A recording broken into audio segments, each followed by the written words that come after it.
손자가 학교에 들어가면서 이제 이 보살님이 나름 손자를 가르치는 그 방향을 스스로 이제 정해놨는데, 기본은 자료를 주고 스스로 알아서 하도록 하고, 또 옆에서 당근과 채찍으로 아이가 끈기 있게 꾸준하게 계속 할 수 있도록 옆에서 이렇게 도와주는 그런 역할을 하고 있다고 하셨습니다.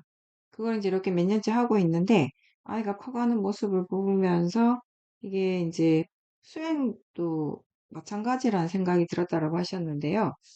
잘하는 것이 목적이 아니라 꾸준히 멈추지 않고 계속 하는 것이 목적이 되도록 그렇게 하는 것이 이 부살님이 손자에게 그 가르치는 방향성이고, 동시에 이 수행도 마찬가지라고 그렇게 이제 말씀을 하셨습니다.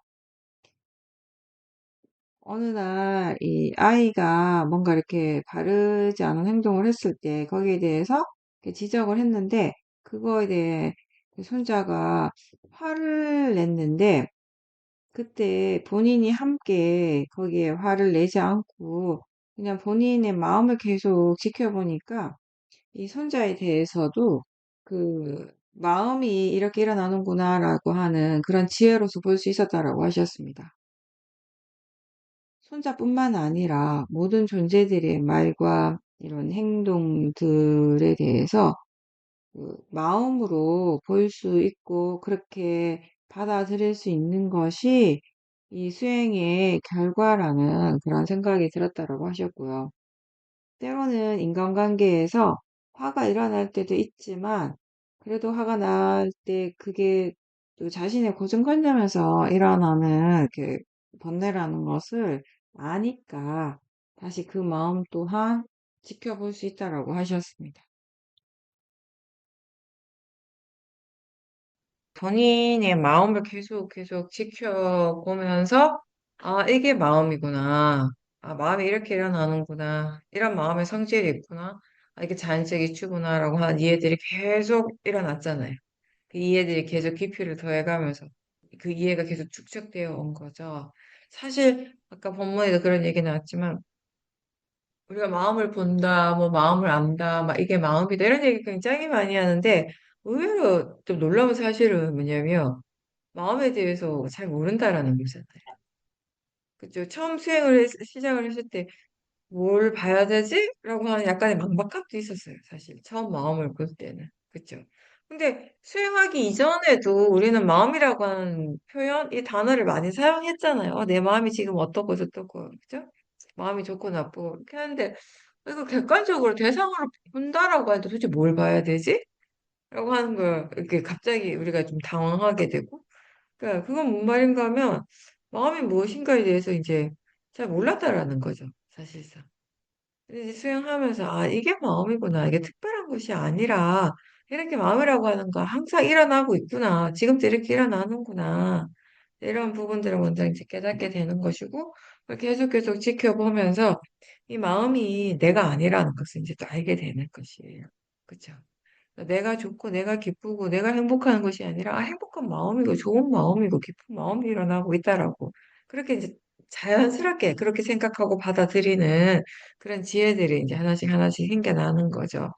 그렇게 아는 것이 이제 우리가 마음을 이해한다라는 것입니다. 마음을 이렇게 진정으로 이해하게 되면 충분히 이해하게 되면 어떤 상황에서도 내가 이렇네라는 생각보다는 아, 마음이 이렇게 일어나는구나라고 이렇게 자연스럽게 이제 생각을 하게 되는 것이고요.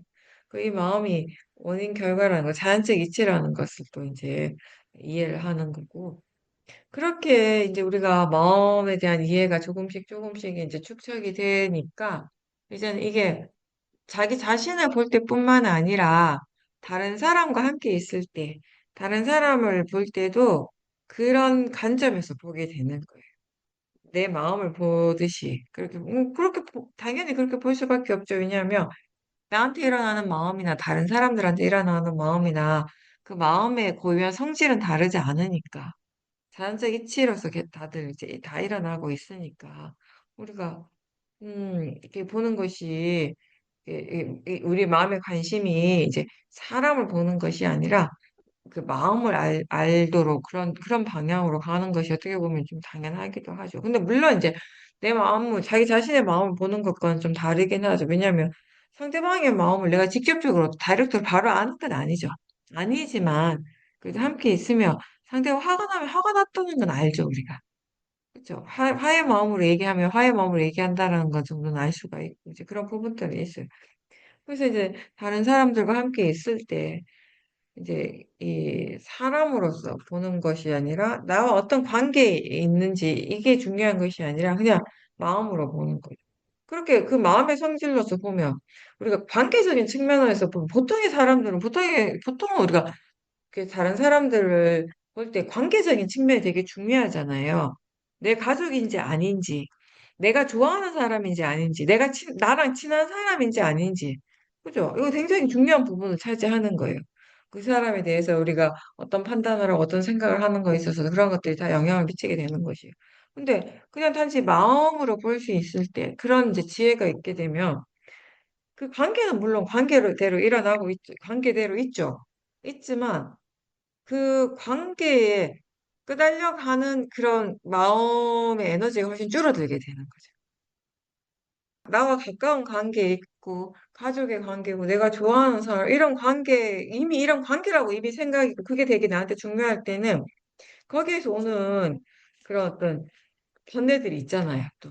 집착이라고 하는 번뇌가 있을 수도 있고, 같은 행동이나 말을 하는데 어떤 사람에 대해서 유독 내가 더 화가 날 수도 있고, 이미 이제 그 관계적으로 고정돼 있는 그런 부분들이 있기 마련인데, 이제 그런 걸로 보지 않고, 그러니까 어떤 마음으로 볼 수 있는 그런 힘이 있으니까, 그 관계적인 부분, 뭔가 내가 이미 정해놓은 것들에 대해서 많이 끄달려가진 않게 되는 것이죠. 특히 이제, 손자에 대한 얘기를 이제 많이 하셨는데, 또 그럴 수밖에 없는 게 모사님한테는 지금 가장 많은 시간을 함께 보내는 사람이. 그리고 대부분의 시간은 혼자 있거나 아니면 손자와 함께 있을 것이고, 또 중요한 건 뭐냐면, 마음이 굉장히 이렇게 집착할 수 있는 그런 대상인 것이죠. 그렇죠? 이제 우리 할아버지 할머니들 얘기 말씀 들어보면, 어떨 때는 자기 자식보다 오히려 손자한테 더 막 이렇게 집착하는 그런 마음이 생기기도 한다라고 이런 얘기를 하시잖아요. 많은 분들이. 너무 애정이 이렇게 강하니까, 사랑스러운 마음이 너무 강하니까. 근데 이제 그런 손자와 함께 있을 때 마음이 계속 이제 수행을 하는 거죠. 수행을 하지 않으면 금방 이제 이게 번뇌에 빠질 수 있다라는 걸 알고 있으니까 열심히 사실 어떻게 보면 더 열심히 수행을 할 수도 있어요. 그렇기 때문에 그렇게 보면서 이제 그게 거기에 점점 익숙해지면서 이 손자를 바라보는 그 마음이 점점 어떻게 보면 객관적이 되어가는 거예요. 감정적인 그런 방향보다는 객관적으로 보고 그 마음을 바탕으로 뭔가 이렇게 판단을 하고 손자에게 말을 하고 지금 이 말을 하는 것이 얘한테 이게 정말 좋은지 이게 꼭 지금 필요한지 이런 것들에 대해서 굉장히 객관적으로 조사를 하면서 말을 할 것이고요. 그렇죠? 그렇게 사실 그게 쉽지는 않은 것이거든요. 왜냐하면 생각으로는 내가 손자하고 있을 때도 수행해야지. 그래서 손자를 대상으로 보는 것이 아니라 이 마음을 대상으로 봐야지. 좋아하고 막 집착하는 마음을 봐야지. 라고 생각은 하는데 이게 이제 마음이라고 하는 것이 또 이렇게 찰나찰나 일어나는 것이기 때문에 막상 손자를 딱 대하게 되면 그냥 그런 생각들은 이미 밀려나고 그게 너무 좋은 거예요. 너무 막 사랑스럽고 좋아하는 마음이 그냥 너무 강한 거죠. 그게 이제 자연적 이치잖아요. 어떤 마음의 에너지가 더 강한가에 따라서 끌려가게 되는 것인 거죠. 근데 계속 이제 수행을 하고 있기 때문에 그렇게 이제 감정적인 부분으로 이렇게 내가 끌려가지 않을 수가 있는 거죠. 좀 더 객관적으로 거리를 두고 계속 바라보게 되는 것이에요. 손자에 대해서 일어나는 마음들, 내 느낌, 이런 것들 보고, 또 이제 손자를 보는 그 마음이 굉장히 객관적이다 보니까, 이게 손자가 때로는 이렇게 번뇌가 일어나고 있을 때, 내가 거기 같이 반응을 하지 않는 거죠. 나는 번뇌 없이 그 상대방의 번뇌를 바라볼 수 있게 되는 것이거든요.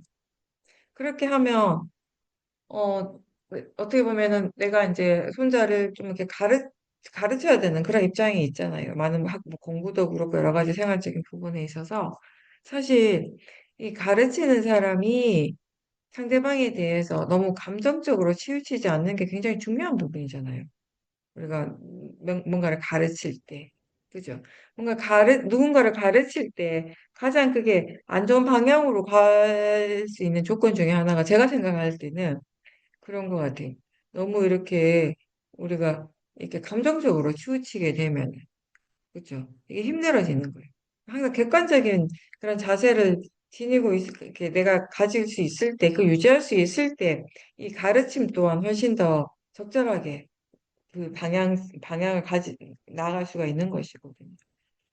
그렇게 생각하면 다시 얘기하면, 내가 이 손자를 가르치는 데 있어서 이 손자에게 가장 이익이 되는 건 적절한 것을 내가 손자에게 너무 감정적이 되지 않고 너무 집착하지 않고 최대한 객관적으로 바라볼 수 있는 힘이 있어야 된다는 것이고. 근데 그게 지금 되는 것이고, 그게 되기 때문에 아마 이 손자한테 교육하는 이 여러 가지 과정들이 그렇게 많이 힘들진 않을 거예요.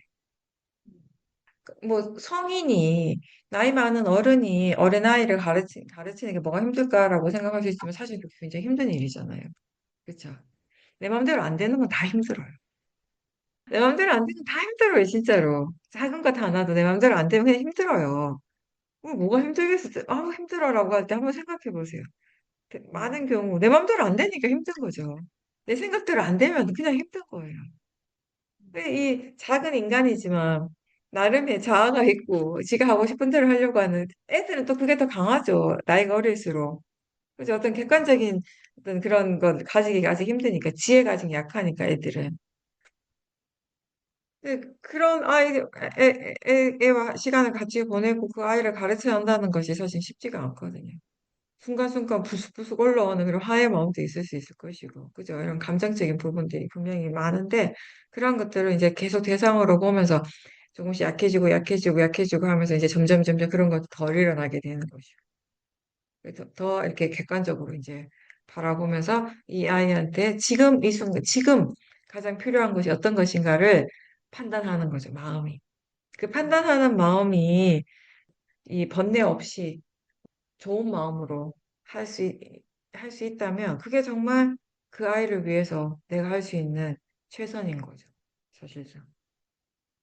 그 손자랑 같이 있으면서 마음이 항상 수행을 하고 있기 때문에 지금과 같은 그런 경험을 할 수 있을 거라고 생각을 합니다. 앞으로도 계속 또 이제 수행을 하셔야겠죠. 아이가 이제 점점 크면서 더 이제 자아가 강해지고 사춘기가 오고 하면 또 더 힘들 수 있으니까. 화가 날 일이 더 많이 있겠죠. 네. 그럴 때, 뭐 화가 날 수도 있겠죠. 뭐 성인이 아닌 이상 화가 날 수도 있겠지만, 근데 이제 그 화를 또 대상으로 계속 지켜보면서 우리가 또 거기에 대해서 많이 배우는 것이고, 그렇게 계속 발전해 가는 거죠. 생활 속에서, 이 삶 속에서 실질적으로 부딪히는 것들을 통해서 우리가 계속 조금씩 발전해 가는 것입니다. 그래서 기본적으로 수행할 줄 아는 지혜가 있다면은 그렇게 발전해 나갈 수 있는 것입니다.